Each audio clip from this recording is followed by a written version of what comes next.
that's a strong term. What is a con artist?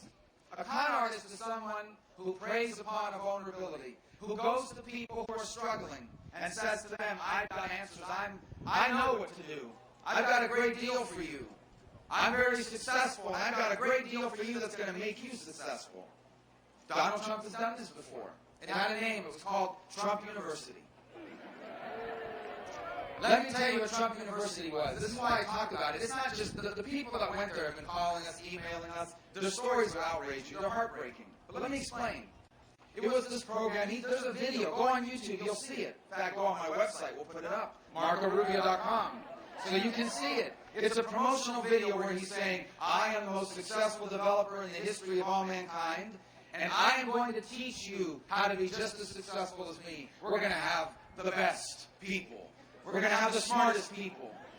And I'm going to pick them myself. And all you're going to do is win, win, win. He said all this in a video for Trump University. Sound familiar? So people signed up. And they would go in and they would pay $8,000, $10,000. And they were told, if you really want to make the big bucks, you got to sign up for the $35,000 course. And people signed up for that. And then they finished the course with nothing but a worthless piece of paper and a picture they got to take, not with Donald Trump, but with a cardboard cutout of Donald Trump. Now, that in itself is wrong. It's fraud. And that's why he's been sued and he's going through all that now. But here's the bigger problem. He's doing the same thing to voters in America. He's going to people, he's going to people that are hurting. People are hurting. You know you're hurting in your lives. You're facing it. You work harder than ever. You're running in place. And here comes this guy and says, I'm a strong leader. I am successful. I've made all this money, and I know how to fix it. Follow me. First of all, we have never been a nation that places our faith in people. We place our faith in an almighty God and in the Constitution of the United States.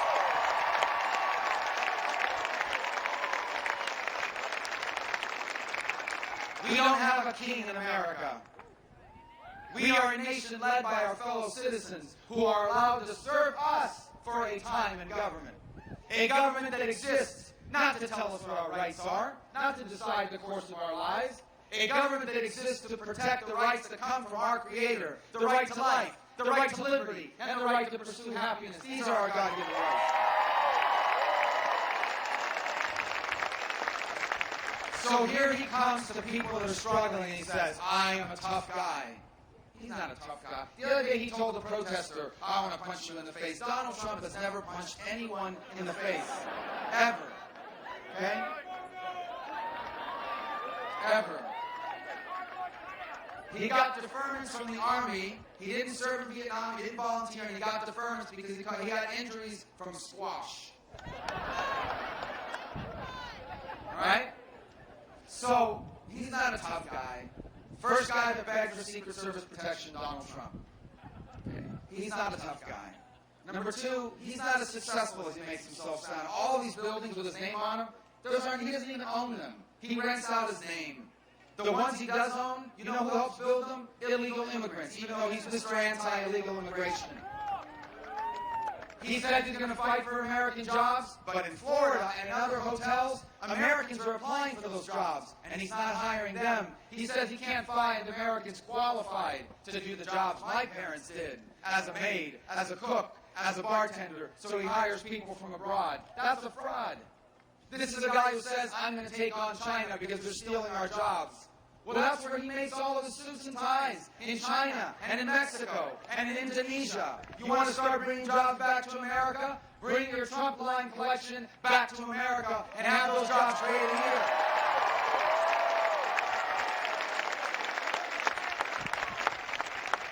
He portrays himself as the self-made guy who's going to teach you how to make it big the way he made it big. My friends, if I inherited $100 million from my father, I would have made it big too.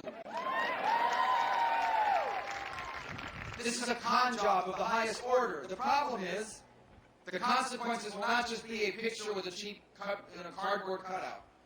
The consequences won't just be $35,000, which for these people was a lot of money. The consequences will be the future of your homeland and mine. The consequences will be who is in charge of the nuclear codes of the most powerful military arsenal on the planet. The consequences will be the very identity of the United States of America. And so that's why this is so important. We have to win. We can't lose. And if we nominate Donald Trump, we'll lose. The media knows this. This is why, if you watch the media, they make the sound guy like he's 10 feet tall and unstoppable.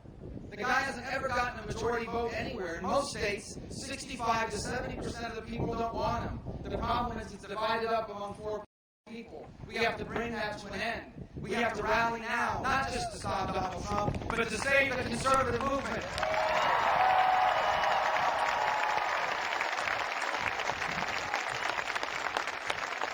And by the way, let me ask you this. Should the head of the conservative movement, should the Republican nominee be someone that today, like Donald Trump, refused to criticize the Ku Klux Klan? He was interviewed on CNN and asked to disavow the Ku Klux Klan. He refused to do it. He was asked to disavow and criticize David Duke. He said, I don't know who that is. He knows exactly who that is. He knows exactly who that is. He has not repudiated the robocalls supporting his campaign, telling people, don't vote for a Cuban. Now look, I don't get offended easily, but this is not just against me. They are trying to take over the conservative movement. There is no place in the conservative movement for David Duke, the Ku Klux Klan, or any sort of hatred or bigotry in America.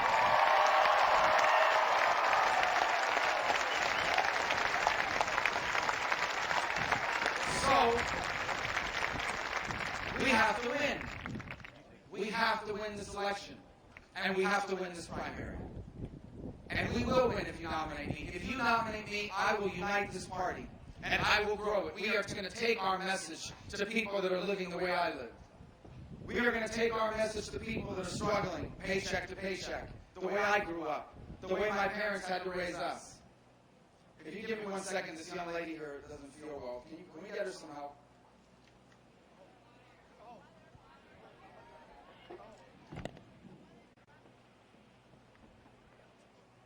She okay? Okay.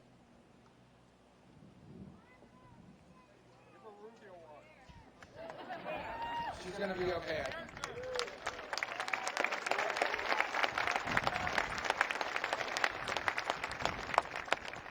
We're going to, if I need to stop, let me know, please, but we need to get people here to help you out, okay? We're going to take our movement to people that are living paycheck to paycheck. Because I grew up paycheck to paycheck. I was raised paycheck to paycheck. We're going to take our movement to young people. People like myself that I owe over $100,000 in student loan debt. You too? You must have gotten a 500% increase in student loan debt in America. That's why I'm the only Republican that constantly talks about the cost of higher education, that constantly talks about how to help young people with these student loans. We're going to take our message to parents raising their children in the 21st century, the way Jeanette and I are raising our children, because it's gotten harder than ever to raise our children with the values that they teach in our church. Instead of the values they're trying to ram down our throat in the popular culture every single day.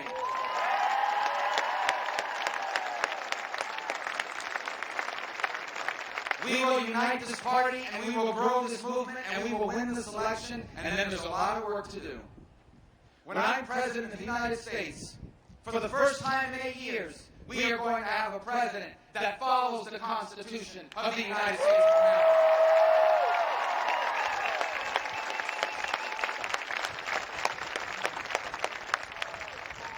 We're going to have a president that protects your First Amendment right to live out the teachings of your faith in every aspect of your life.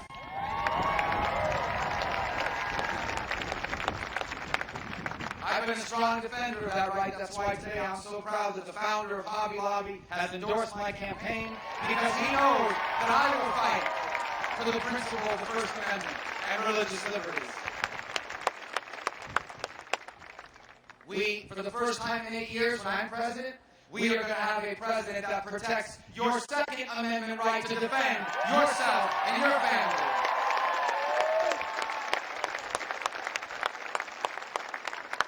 And that means we'll take on Bernie Sanders, we'll take on Hillary Clinton, we'll take on Michael Bloomberg, whoever wants to run and undermine the Second Amendment, we will defeat you in November of this year.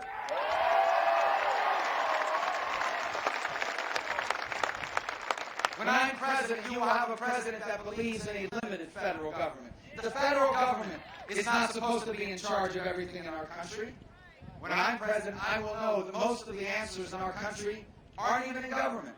They're in our homes. They're in our churches. They're in our communities. And if there is a government solution, the 10th Amendment tells us where you find them. You find them at the state level of government, not at the federal level.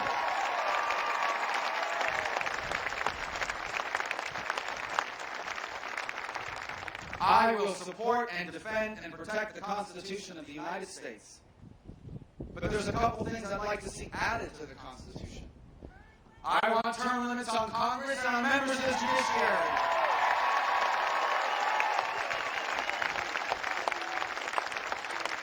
And I want to see a balanced budget amendment so they can't keep spending money we don't have.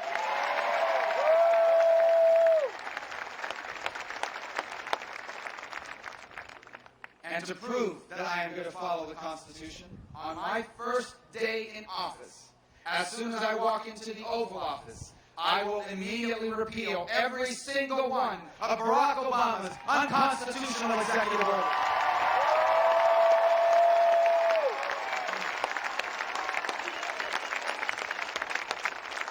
When I'm president of the United States, we're going to re-embrace free enterprise. Free enterprise works.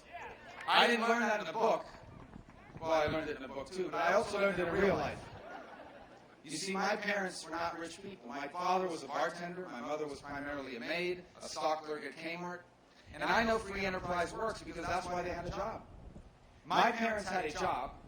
My parents had a job because somebody invested money, risked money, to open up a hotel on Miami Beach and in Las Vegas where we lived for a few years. And that created a job for my parents. My parents were able to keep that job because after people paid their taxes and paid off their bills, they had enough money left over in their pocket to take a vacation to Miami Beach or Las Vegas. That's how free enterprise works. And that's why free enterprise is the best economic model in the history of the world. Because it is the only economic model where you can make poor people richer and you do not have to make rich people poorer, where everyone can succeed.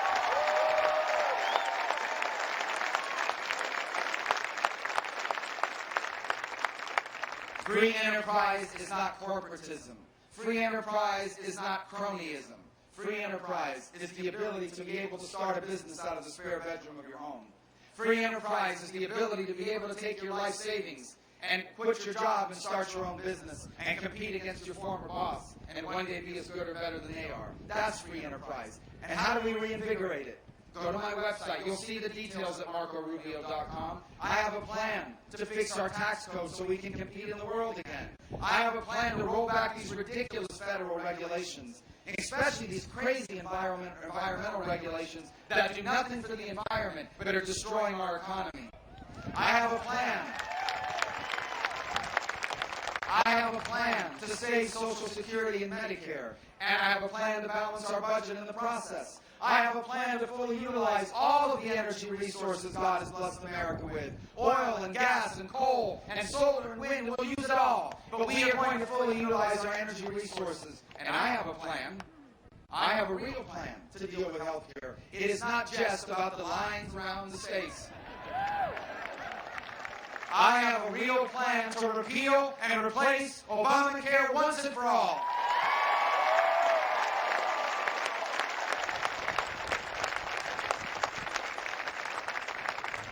What is the most important job of the federal government? It is our national security. The most important job of a president is to be the commander-in-chief. You cannot have a commander-in-chief like Donald Trump who thinks the nuclear triad is a punk rock band from the 80s.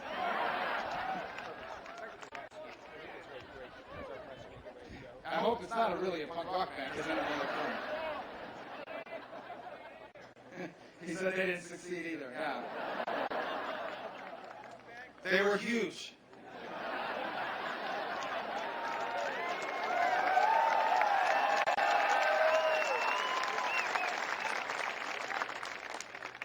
And we can't have another commander-in-chief like the weak one we have now in the White House.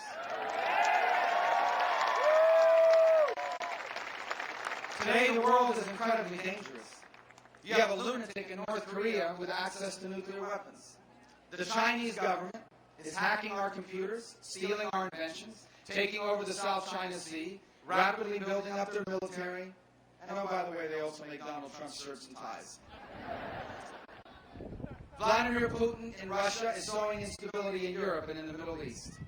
Iran is going to get $100 billion of sanctions relief, which they're going to use to one day buy or build their own nuclear weapon. And radical Islamic jihadists are spreading throughout the world. ISIS has affiliates now in over a dozen countries. And in the face of all this growing danger, Barack Obama's gutting our military. Gutting it. We will soon have the smallest army since the end of World War II. We will soon have the smallest Navy in 100 years. And we will soon have the smallest Air Force in our history. The average age today of a plane in the Air Force is 27 years old, which means the pilots are younger than the planes. Now, this is not just reckless. This is not just dangerous. This gutting of our military is unfair to our men and women in uniform.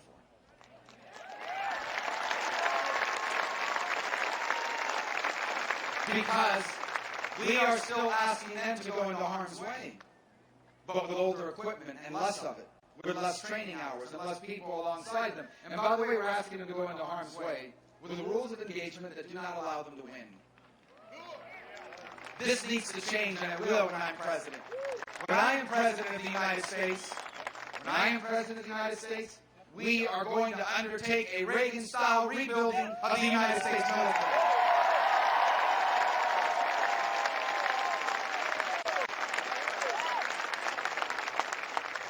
You see what Barack Obama is doing with Guantanamo. He's emptying it out. And he doesn't care that 30% of the people released from Guantanamo are rejoining the fight against us. Just a week ago, Spanish police arrested a former Guantanamo detainee who was already rejoining terrorism. He doesn't care because this is part of a broader, fake war on terror. This is not a real war on terror. When I'm president, we're going to have a real war on terror. Our intelligence agencies are going to find the terrorists. Our rebuilt military is going to destroy them. And if we capture any of these terrorists alive, they're not going to have the right to remain silent. They're not getting a court hearing in Manhattan. They're not coming to a federal prison in Virginia. They are going to Guantanamo.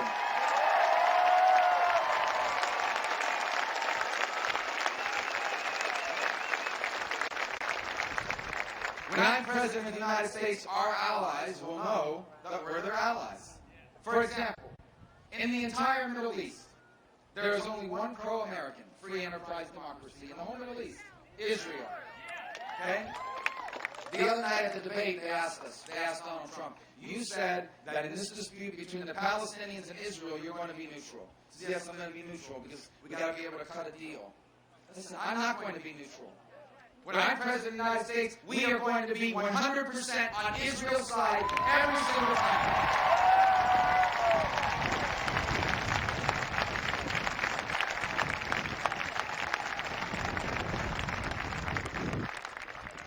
The only deal I'm interested in is one that recognizes that Israel has a right to exist as a Jewish state and Jerusalem is its capital.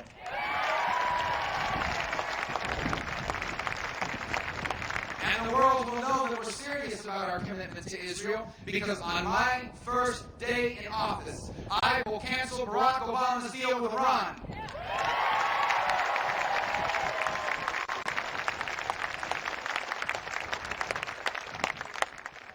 And when I'm president, we are going to take care of our veterans again. In fact, if you are a veteran, will you raise your hand so we can thank you for your service to America?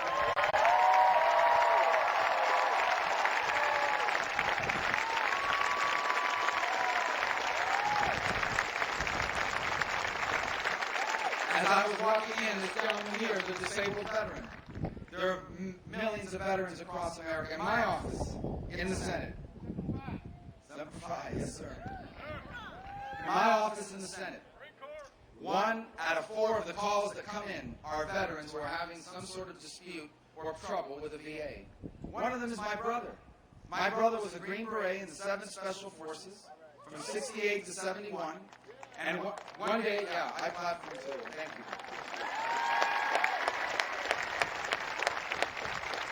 And one day, And in a training mission, he jumped out of the airplane and knocked out his front teeth. So every few years, he has a dental claim that he has to fill. And they always give him a hard time. And they say, well, prove to us this happened in the Army. He says, well, it's the only time I jumped out of a plane. There are good people at the VA. Many of them are veterans. And then there are people that are not doing a good job. We know this. The other day on USA Today, their headline said that calls to the VA suicide hotline went to voicemail. And no one's held accountable. I thank the people at the VA that are doing a good job, but the people that are not doing a good job at the VA, when I am president, you will be fired from your job at the VA.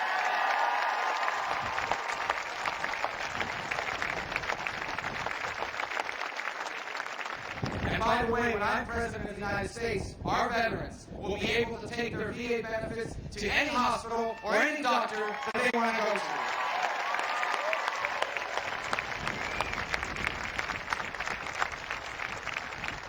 By the way, I would be remiss if I didn't mention that many of our veterans do not stop serving this country when they come home. We were reminded of that yesterday. Here in the state of Virginia, 3 police officers were shot. One of them lost her life.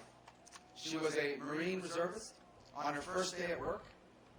It reminds us the incredible sacrifices that our firefighters and our police officers make on our behalf. I am so tired of these articles about how bad the police. Let me tell you something. I thank God for our police officers. I pray for that police officer, and I pray for the families.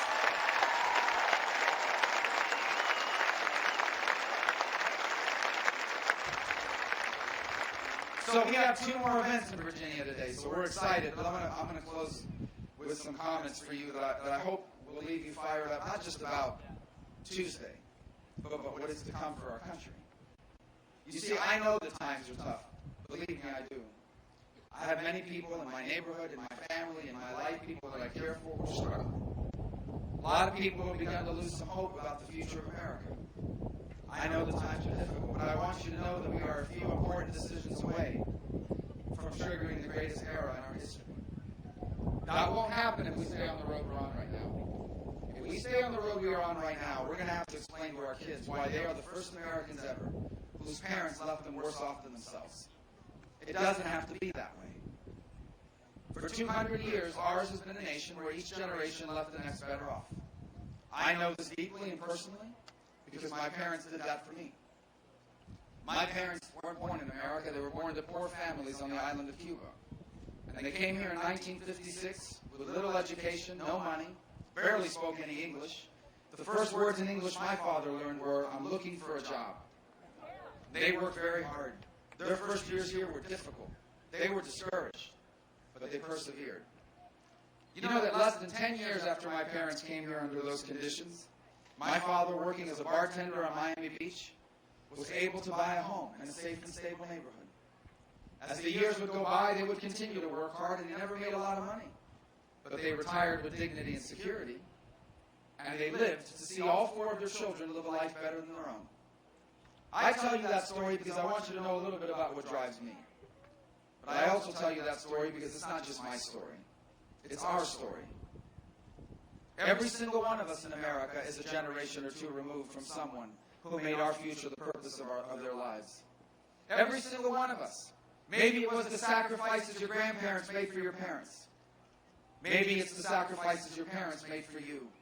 The 2 jobs that your dad worked. The things that your mother gave up so you could be and do all the things they never could. Or maybe that's you now that I'm describing. Maybe you're the one that works all day and goes to school at night in the hope of finding a better job and a better life.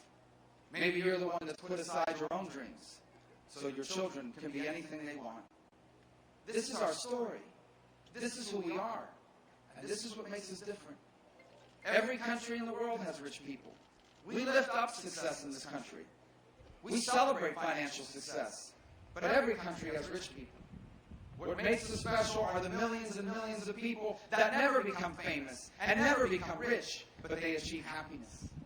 This is called the American dream, and we are called to save it.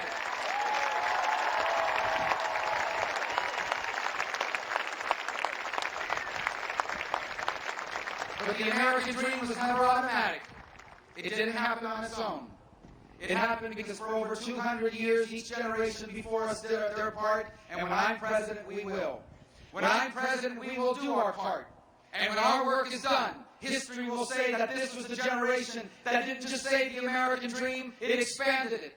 This was the generation that left their children as the freest and most prosperous Americans that ever lived. And when our work is done together in this election, if you give me your vote, the 21st century will be the greatest era in our history. It'll be a new American century, and we will leave for our children what our parents left for us. The single greatest nation in the history of all mankind.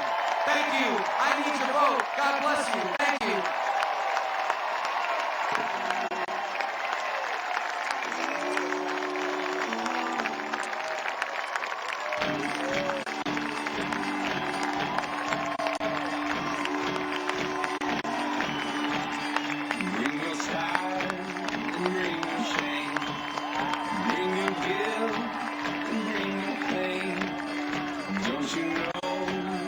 Not your name.